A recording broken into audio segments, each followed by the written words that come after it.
اپنے گھر میں بیٹھی ہوئی ہوں، میری ساس اور سسر کی آپس میں لڑائی ہو رہی ہے، میں اپنے روم میں بیٹھی ہوئی ہوں، میری نند آتی ہے، مجھے کہتی ہیں بچی مجھے پکڑاؤ اور تم یہاں سے چلی جاؤ۔ وہ کو بھی یہ گھر میں بلاتے تھے، سلمان نامی لڑکا، شعیب نامی لڑکا گھر میں آتا تھا، میں عدت میں تھی۔ السلام علیکم ناظرین، میں ہوں اے ڈی ملک اور ہیپی نیو ایئر نائٹ پر معمولی سی طلق کلامی پر ایک نوجوان جس کی ایک معصوم سی بیٹی تھی اس کو گولی مار کر قتل کر دیا۔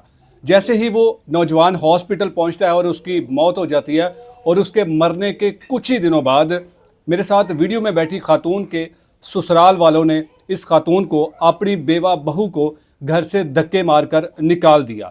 یہ سارا معاملہ ہے کیا اور کیسے ان کا شوہر کو قتل کیا گیا اور قتل کرنے والے کون تھے، اور جب ان کو سسرال والوں نے گھر سے دھکے مار کر نکالا تو اس کے پیچھے وجہ کیا تھی، ساری کہانی ہم انہی سے جانتے ہیں۔ السلام علیکم۔ وعلیکم السلام۔ میری بہن، کیا نام ہے آپ کا؟ بھائی میرا نام ہے ثنا معیز۔ آپ کے شوہر کو کس طرح سے قتل کیا گیا اور کنہوں نے مارا تھا؟ سر میں گھر میں تھی، مجھے کچھ نہیں پتا، مجھے فون آیا ہے کہ آپ کے ہسبینڈ کو گولی لگ گئی ہے۔ اچھا۔ تو میں بھاگی ہوں، ہاسپٹل میں گئی ہوں، وہاں جا کے دیکھا ہے تو وہ کہہ رہے ہیں آپریٹ ہو رہا ہے آپ کے ہسبینڈ کا۔ 3-4 گھنٹے آپریشن میں لگے رہے ہیں، نہ میری ان سے کوئی بات ہوئی ہے، نہ میں نے ان کو دیکھا ہے۔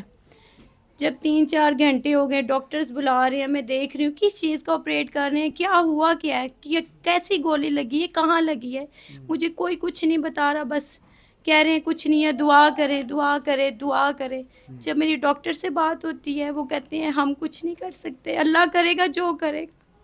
مجھے اللہ پہ پوری امید تھی، میں نے کہا کچھ نہیں کرے گا اللہ ہمارے ساتھ، ایسا کچھ نہیں کرے گا۔ میں نے بہت دعائیں کی، بہت روئی، میں نے بہت دعائیں مانگی، لیکن اللہ نے میری نہیں سنی بھائی، اللہ نے میری نہیں سنی۔ 2 دن یہ آئی سی یو میں رہے ہیں، 3 تاریخ کو ان کی ڈیتھ ہو گئی ہے، 4 تاریخ کو ان کو 3 تاریخ کو پوسٹ مارٹم کے لیے لے کے گئے ہیں، 4 تاریخ کو ان کی باڈی آئی ہے گھر میں۔ میں اپنے گھر میں بیٹھی ہوئی ہوں، میری ساس اور سسر کی آپس میں لڑائی ہو رہی ہے، میری ساس الگ رہتی تھی، میرے سسر الگ رہتے تھے، میں گھر میں اکیلی رہتی تھی، میں اور میرے ہسبینڈ رہتے تھے۔ اس کے بعد میں اپنے گھر میں بیٹھی ہوں، مجھے کچھ نہیں پتا کیا ہو رہا ہے کیا نہیں ہو رہا، وہ لڑ رہی ہیں باڈی کے پیچھے، وہ کہتے ہیں ڈیڈ باڈی ادھر جائے گی، وہ کہتے ہیں ادھر آئے گی، مجھے کچھ نہیں پتا بھائی۔ میں اپنے روم میں بیٹھی ہوئی ہوں، میری نند آتی ہے، مجھے کہتی ہیں بچی مجھے پکڑاؤ اور تم یہاں سے چلی جاؤ۔ اسی دن جس دن آپ کے شوہر کی میت گھر پہ آتی ہے؟ جی، ابھی ان کی ڈیڈ باڈی بھی نہیں آئی ہے، تو مجھے میرے پاس آگے کہتی ہے بیٹی چھیننے کے لیے آئی ہے میرے پاس میری نند، اور کہتی ہے کہ تم نکلو یہاں سے، بیٹی مجھے دے دو۔ میرے پیرنٹس، میری مدر میرے پاس تھی، انہوں نے اس کو بھیجا ہے، وہ چلے گئی ہے۔ مجھے نہیں پتا یہ کیا ان کی لڑائی ہوئی ہے کیا نہیں، آپس میں لڑتے رہے ہیں میری ساس اور سسر۔ میں تو اس کنڈیشن میں نہیں تھی بھائی، جب میرے ہسبینڈ کی ڈیڈ باڈی نہیں آئی ہے، میں اپنے روم میں بیٹھی ہوں، راتوں رات لڑکے آتے ہیں، میرا سسر آتا ہے گھر کے اندر، سارا سامان اٹھا کے لے کے جاتے ہیں میرے ہسبینڈ کا۔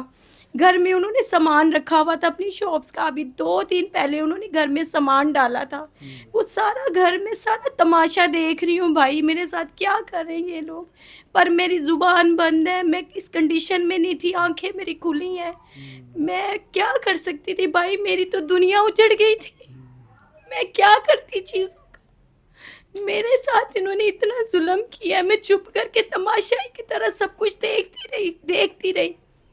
میرے سسر گھر میں آ گئے جیسے میرے ہسبینڈ کی ڈیتھ ہوئی ہے، اس کے بعد یہ میرے ساتھ رہنے لگ گئے ہیں، 1 ہفتہ گزرا ہے، اندر آنے لگ گئے، مجھ سے چیزیں پوچھنے لگ گئے ہیں، کبھی ڈاکومنٹس کے بارے میں پوچھنے لگ گئے، لڑکوں کو بھی یہ گھر میں بلاتے تھے، سلمان نامی لڑکا، شعیب نامی لڑکا گھر میں آتا تھا، میں عدت میں تھی۔ میرے سسر مجھے کلو والے دن ہی مجھے کہتے ہیں بیٹا تم گھر سے باہر جاؤ، مجھے سلمان کے ساتھ یہ قبرستان بھیجتے ہیں، کہتے ہیں بیٹے آنکھوں کی ہونی چاہیے عدت اور دل میں ہونی چاہیے، تم اس کے ساتھ باہر جاؤ۔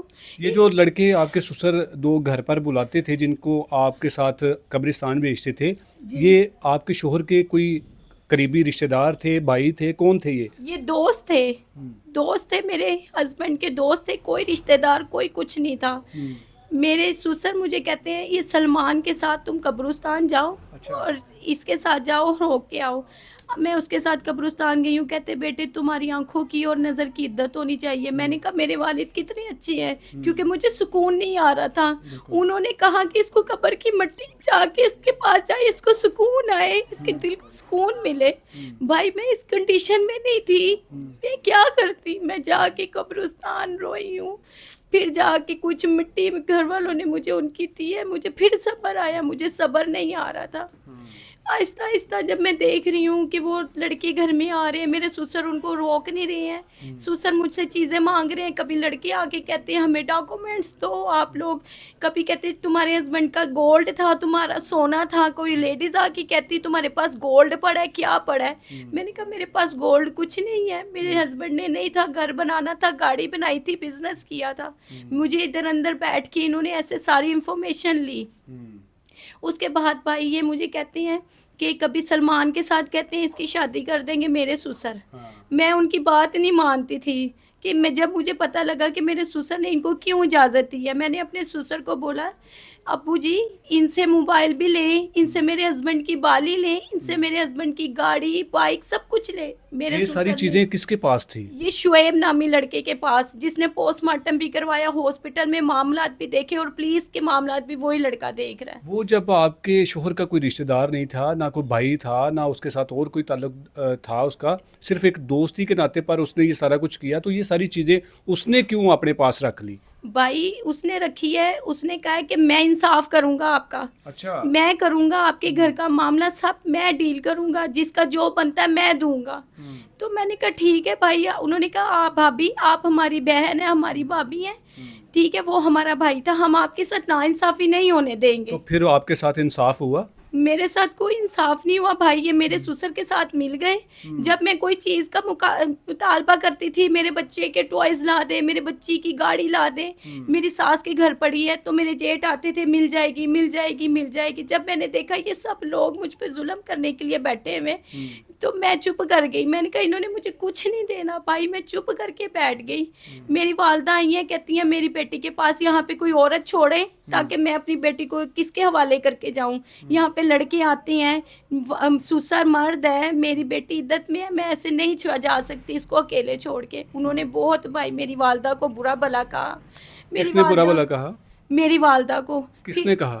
شعیب نے, سلمان نے, میرے سسر نے. انہوں نے کہا اپنی والدہ کو اپنے گھر بھیج دو, آپ اکیلی رہو یہاں پہ ہمارے ساتھ.